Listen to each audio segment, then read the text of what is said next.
Eu estava colocando meu vestido azul marinho, aquele que sempre uso em ocasiões especiais, me preparando para ir jantar na casa do meu filho Diego, quando meu celular vibrou. Era uma mensagem do meu advogado, Dr. Henrique. Urgente, me liga agora, é sobre sua nora Patrícia. Meu coração disparou. Por que ele estaria me ligando num domingo à tarde? E por que sobre a Patrícia? Minha nora era enfermeira, uma pessoa doce que havia salvado meu filho de um relacionamento tóxico. Eu havia vendido meu apartamento no plano piloto para ajudar no casamento deles há apenas 6 meses. Com as mãos tremendo, disquei o número dele. Dona Lúcia, disse Dr. Henrique com uma voz que eu nunca havia escutado antes. A senhora precisa sentar. O que vou te contar vai mudar tudo o que você pensa sobre sua família. Naquele momento, eu não fazia ideia de que estava prestes a descobrir a verdade mais devastadora da minha vida. Deixe-me explicar quem eu sou e como chegamos até aqui. Meu nome é Lúcia Mendes, tenho 65 anos e sou viúva há 12 anos. Moro aqui em Brasília desde que me casei e minha vida sempre girou em torno da minha família. Quando meu marido Carlos morreu de infarto, pensei que meu mundo havia acabado. Mas tinha meu filho Diego para cuidar e isso me deu forças para continuar. Diego sempre foi minha razão de viver. Aos 39 anos, ele é engenheiro civil, bem-sucedido, dono de uma construtora que cresceu muito nos últimos anos. Mas eu sempre me preocupava com a vida amorosa dele. Ele havia saído de um relacionamento muito tóxico com uma mulher chamada Vanessa, que o manipulava e o deixava emocionalmente destruído. Por 2 anos, eu vi meu filho definhar, perdendo peso, perdendo a alegria de viver. Foi quando Patrícia apareceu na vida dele, há 3 anos. Ela se apresentou como enfermeira do hospital de base, uma mulher doce, carinhosa, que parecia genuinamente interessada em cuidar do Diego. Eu me lembro da primeira vez que a trouxe para me conhecer. Ela chegou com flores, me chamou de Mãe Lúcia, desde o primeiro dia, e parecia tão atenciosa. Dona Lúcia, ela dizia sempre, o Diego fala tanto da senhora. É um privilégio conhecer a mulher que criou um homem tão especial. Como uma mãe não se derreteria com palavras assim? Eu via meu filho sorrindo novamente, recuperando o peso, voltando a ter brilho nos olhos. Patrícia parecia ser a resposta às minhas orações. Quando eles decidiram se casar, no ano passado, eu não hesitei em ajudar. Vendi meu apartamento no plano piloto, aquele que era minha segurança, minha herança do Carlos, e contribuí com 85 mil Highlights dos 120 mil Highlights que eles precisavam para a festa e lua de mel. Mãe, Diego havia dito, a senhora não precisa fazer isso. Mas eu insisti. Queria ver meu filho feliz. Queria que ele tivesse a festa dos sonhos. Agora, segurando o telefone com o doutor Henrique na linha, eu começava a me perguntar, será que cometi o maior erro da minha vida? Doutor Henrique, o senhor está me assustando, eu disse, sentando na beirada da minha cama. Minha voz saía trêmula e eu sentia um frio na barriga que não conseguia explicar. O que aconteceu com a Patrícia? Dona Lúcia, antes de eu contar tudo, preciso que a senhora me diga, quanto exatamente a senhora investiu nesse casamento? A pergunta dele me pegou de surpresa. Por que ele queria saber sobre dinheiro? Bem, eu vendi meu apartamento no plano piloto. Era o apartamento que o Carlos me deixou, sabe? Nossa casa por 30 anos. Minha voz falhou um pouco. Até hoje, quando passo pela quadra 408 Norte, meu coração aperta. Consegui 320 mil Highlights pela venda. Dei 85 mil Highlights para o Diego e a Patrícia. Eles precisavam para a festa no Clube do Congresso, a lua de mel em Cancún. Eu me lembro perfeitamente daquele dia. Estava na mesa da cozinha com os dois, os papéis do banco espalhados, quando assinei a transferência. Patrícia havia segurado minha mão e dito, Mãe Lúcia, eu prometo que vou cuidar do Diego para sempre. A senhora está investindo na felicidade dele. Diego estava radiante, falando sobre como seria perfeito, como finalmente teria a família que sempre sonhou. E depois do casamento, Dona Lúcia, a senhora fez mais alguma transferência? Doutor Henrique insistia, e eu começava já a entender que havia algo muito errado. Sim, há 2 meses, eles disseram que queriam comprar uma casa maior no Lago Sul. Patrícia estava grávida, ou pelo menos era o que ela dizia, e precisavam de mais espaço. Eu emprestei mais 45 mil Highlights. Era quase todo o resto do dinheiro da venda do apartamento. Minha voz estava ficando cada vez mais baixa. Doutor Henrique, por favor, me diga o que está acontecendo. O silêncio do outro lado da linha durou uma eternidade. Quando ele finalmente falou, suas palavras caíram sobre mim como uma bomba. Dona Lúcia, sua nora não existe. Patrícia Almeida Costa é uma identidade falsa. E o que vou te contar agora vai doer muito, mas a senhora precisa saber a verdade. Naquele momento, sentada no meu pequeno apartamento no Sudoeste, para onde me mudei depois de vender minha casa dos sonhos, eu senti como se o chão estivesse desaparecendo debaixo dos meus pés. Como assim ela não existe? Minha voz saiu como um sussurro. Eu estava apertando o telefone com tanta força que meus dedos começaram a doer. Doutor Henrique, eu não estou entendendo. Dona Lúcia, eu contratei um investigador particular a pedido de outro cliente, e o nome da sua nora apareceu na investigação. Patrícia Almeida Costa não está registrada no COR-NDF. Ela nunca trabalhou no hospital de base. Na verdade, ela nunca trabalhou em hospital nenhum em Brasília. Meu mundo começou a girar. Eu me levantei da cama e caminhei até a janela, tentando respirar. Lá embaixo, o movimento normal de domingo no Sudoeste continuava. Pessoas passeando com seus cachorros, crianças brincando. Como tudo podia parecer tão normal quando minha vida estava desmoronando? Mas ela sempre saía para o trabalho. Ela tinha plantões, falava dos pacientes. Eu estava balbuciando, tentando fazer sentido do que estava ouvindo. O nome verdadeiro dela é Carla Monteiro. Ela é uma golpista profissional, Dona Lúcia, especializada em casamentos fraudulentos. Dr. Henrique fez uma pausa, deixando a informação afundar. Ela já fez isso antes, muitas vezes. Senti minhas pernas fraquejarem. Tive que me apoiar no parapeito da janela. Quantas vezes? Pelo que descobrimos até agora, ela já foi casada pelo menos 3 vezes nos últimos 5 anos. Sempre com homens bem-sucedidos, sempre drenando suas contas bancárias antes de desaparecer. Em Goiânia, ela se casou com um médico e levou 180 mil reais. Em Belo Horizonte, foi um empresário, 220 mil reais. E agora, meu filho, eu completei, sentindo as lágrimas começarem a escorrer pelo meu rosto. Dona Lúcia, tem mais. Segundo nosso investigador, você era o alvo principal dela, não o Diego. Você. Minha respiração parou. Ela sabia sobre a venda do seu apartamento, sobre sua pensão, sobre todos os seus bens. O casamento com seu filho era apenas o primeiro passo de um plano muito maior. Olhei para o relógio na parede. 18h30. Em 1 hora, eu deveria estar sentada à mesa com eles, sorrindo, conversando sobre o futuro, talvez até falando sobre o bebê que nem existia. Como eu ia olhar nos olhos daquela mulher sabendo o que agora sabia? Doutor Henrique, eu disse enxugando as lágrimas, o que eu faço agora? Depois que desliguei o telefone, fiquei parada no meio da sala por não sei quanto tempo. Minha mente estava correndo, revisitando cada momento, cada conversa, cada detalhe que deveria ter me alertado. Como eu pude ser tão cega? Comecei a me lembrar de coisas que na época pareciam normais, mas que agora faziam todo o sentido. Patrícia nunca tinha fotos de família. Quando eu perguntava sobre os pais dela, ela sempre dizia que eram pessoas muito reservadas e que moravam no interior de Goiás. Eles são simples, mãe Lúcia, não gostam muito de visitas. Eu achava que era timidez, respeito pela privacidade da família. E as histórias sobre a infância. Deus, como eu fui ingênua. Sempre que eu tentava puxar assuntos sobre onde ela estudou, sobre amigas de escola, ela mudava de assunto rapidamente. Ah, mãe Lúcia, isso é passado. O que importa é o presente, nossa família. E eu, boba, achava lindo esse foco no futuro. Nunca, em 3 anos, apareceu um colega de trabalho. Nenhum. Quando eu sugeria fazer um churrasco para conhecer os amigos dela do hospital, sempre tinha uma desculpa. Eles são muito ocupados. Não gosto de misturar trabalho com família.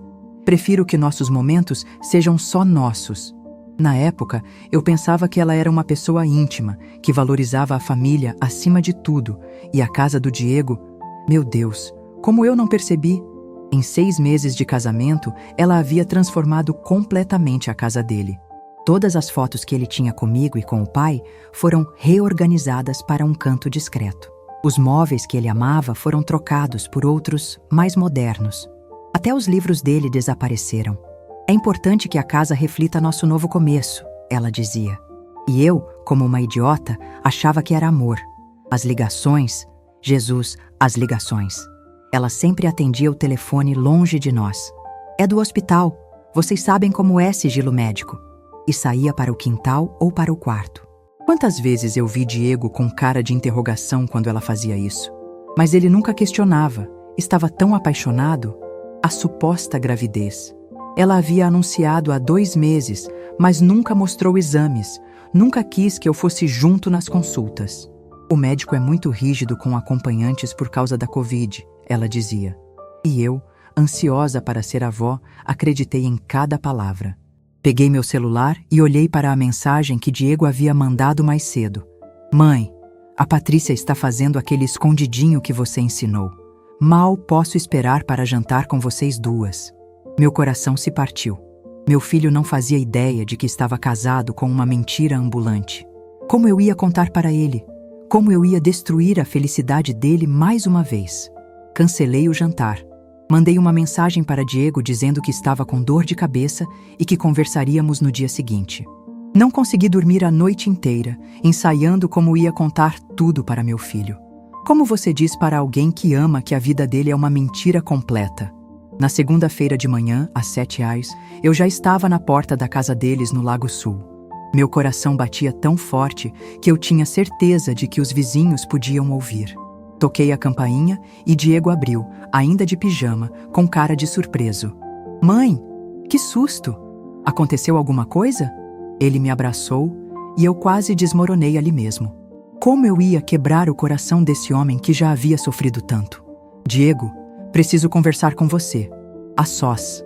Minha voz estava firme, mas por dentro eu estava tremendo. É muito importante. Patrícia apareceu na escada, descendo com aquele sorriso doce que eu agora sabia ser completamente falso. Mãe Lúcia, que surpresa gostosa! Vem tomar café com a gente. Na verdade, Patrícia, preciso falar com o Diego primeiro. Assunto de família, sabe como é? Tentei soar natural, mas vi uma sombra passar pelo rosto dela. Por uma fração de segundo, aquela máscara de bondade escorregou e eu vi algo frio nos olhos dela. Claro, mãe Lúcia, vou preparar um café especial para quando vocês terminarem. Ela subiu as escadas, mas eu percebi que ficou no topo, tentando escutar. Levei Diego para o escritório dele e fechei a porta. Filho, senta aí. O que vou te contar vai ser difícil de ouvir, mas você precisa saber. Respirei fundo e comecei a contar tudo. A ligação do Dr. Henrique, a investigação, o nome verdadeiro dela, os casamentos anteriores, o dinheiro roubado. A princípio, Diego riu. Mãe, isso é loucura. A Patrícia é enfermeira. Eu já fui buscar ela no hospital várias vezes. Mas conforme eu ia falando, mostrando os documentos que Dr. Henrique havia me enviado por e-mail, o rosto dele foi mudando. A cor foi sumindo, os olhos foram se enchendo de uma mistura de raiva e desespero. Mãe, você tem certeza disso? Sua voz estava quebrada. Porque se for verdade, eu não sei como vou conseguir lidar com isso. Foi nesse momento que ouvimos passos correndo pela casa. Diego abriu a porta do escritório e gritou: Patrícia? Silêncio total. Corremos para a sala e vimos a porta dos fundos aberta, balançando no vento. Ela havia fugido, mas deixou algo para trás, o celular dela caído no chão da cozinha. E quando Diego pegou o aparelho, a tela ainda estava acesa, mostrando uma conversa no WhatsApp que fez meu sangue gelar. Alvo confirmado. A velha tem mais 190 mil reais na poupança. Operação fase 2 em andamento. Mãe, a gente precisa ir na polícia, agora. Diego estava segurando o celular da Carla com as mãos tremendo. Eu nunca tinha visto meu filho tão abalado, nem mesmo quando o pai morreu. Ele estava pálido, com os olhos vermelhos, tentando processar que havia sido enganado por 3 anos. Fomos direto para a delegacia especializada em crimes financeiros, na Asa Norte. Eu ainda estava em choque, mas sabia que precisávamos agir rápido. O delegado que nos atendeu foi o Dr. Marcelo Santos, um homem sério de uns 45 anos que já havia lidado com casos parecidos. Infelizmente, esse tipo de golpe está se tornando cada vez mais comum. ele disse, analisando os documentos que levamos. Mas vocês tiveram sorte. Ela deixou o celular, e isso é uma prova valiosa. Ele chamou a equipe de perícia digital, e em poucas horas já tínhamos acesso a todas as conversas dela. O que descobrimos me deixou sem chão. Carla Monteiro fazia parte de um esquema muito maior. Ela tinha contatos com outros golpistas, uma verdadeira rede criminosa especializada em fraudes matrimoniais. No celular dela, encontramos conversas com pelo menos 5 homens diferentes, todos sendo preparados para serem suas próximas vítimas. Olha só isso aqui, dona Lúcia, disse o doutor Marcelo, mostrando uma conversa específica. Ela estava planejando fingir um aborto espontâneo na próxima semana. Ia dizer que precisava de tratamento caro, que vocês teriam que vender mais bens para custear. Meu estômago embrulhou. Ela ia usar a dor da perda de um neto que nunca existiu para roubar ainda mais dinheiro de nós. Mas o pior ainda estava por vir. A investigação revelou que Carla já havia feito 23 vítimas em 5 estados diferentes: Distrito Federal, Goiás, Minas Gerais, São Paulo e Rio de Janeiro. O total roubado chegava a 4,2 milhões de reais. Ela tinha uma ficha criminal extensa, mas sempre conseguia mudar de identidade e recomeçar em outro lugar. E eu era o alvo principal, não é? Perguntei, já sabendo a resposta. Exato. Segundo as conversas que encontramos, você era considerada o peixe grande da operação. Ela sabia sobre sua pensão de viúva, sobre os investimentos que você tem, sobre a herança que vai deixar para o Diego.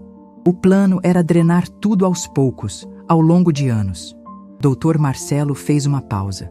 Ela chegou a pesquisar sobre casas de repouso caras, planejando convencer vocês de que você precisava de cuidados especiais. Diego soltou um palavrão que eu nunca tinha ouvido ele falar. Ela ia internar minha mãe para roubar o resto do dinheiro? Era parte do plano de longo prazo, sim. Felizmente, vocês descobriram antes que chegasse a esse ponto. O delegado fechou a pasta com as evidências. Agora precisamos capturá-la, e para isso, vamos precisar da ajuda de vocês. Eu olhei para Diego, que estava com o punho cerrado, e tomei uma decisão que mudaria tudo. O que vocês precisam que eu faça? Dona Lúcia, o plano é simples, mas vai exigir coragem da senhora, explicou o Dr. Marcelo. Carla vai tentar entrar em contato. Golpistas como ela não desistem facilmente, especialmente quando há muito dinheiro em jogo. Ela vai voltar com uma história tentando se explicar. E ele estava certo. 2 dias depois, meu telefone tocou. Era um número desconhecido, mas eu reconheci a voz imediatamente. Mãe Lúcia? Graças a Deus consegui falar com a senhora. Era Carla, fingindo desespero. Eu posso explicar tudo. Seguindo as instruções da polícia, fingi surpresa. Patrícia? Onde você está? O Diego está desesperado. A polícia estava gravando tudo e eu tinha um pequeno transmissor escondido na blusa. Mãe Lúcia, eu tive que fugir porque descobri algo terrível sobre o Diego. Ele estava planejando me machucar. Encontrei conversas no computador dele, ameaças. Ela estava chorando, ou pelo menos fingindo muito bem. Eu estava com medo, por isso fugi. Mas agora preciso da sua ajuda. Meu sangue ferveu.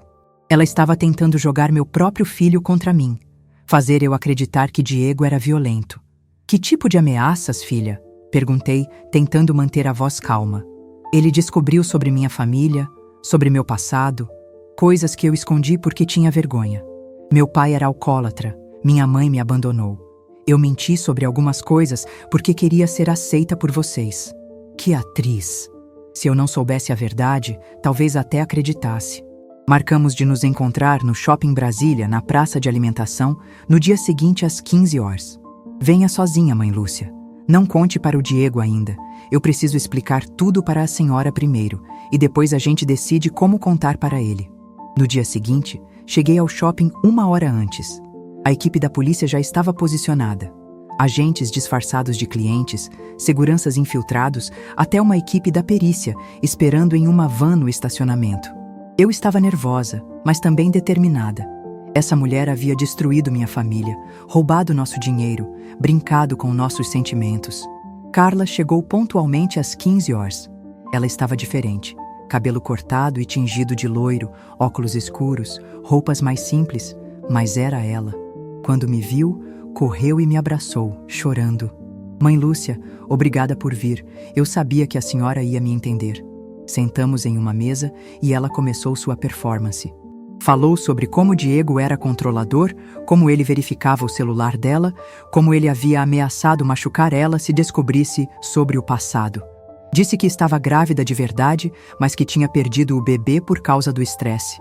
Patrícia, eu disse, olhando diretamente nos olhos dela. Você sabe que eu amo meu filho mais que tudo neste mundo, né? Claro, mãe Lúcia. E é por isso que preciso proteger a senhora dele. Foi nesse momento que eu dei o sinal. Toquei no brinco da orelha direita como havíamos combinado. Em segundos, 3 agentes se aproximaram da nossa mesa. Carla Monteiro, você está presa. O rosto dela mudou completamente. A máscara de vítima caiu e eu vi o que ela realmente era. Uma predadora fria e calculista. Ela me olhou com ódio puro e disse: Você não faz ideia do que acabou de fazer, sua velha idiota. Isso não vai ficar assim.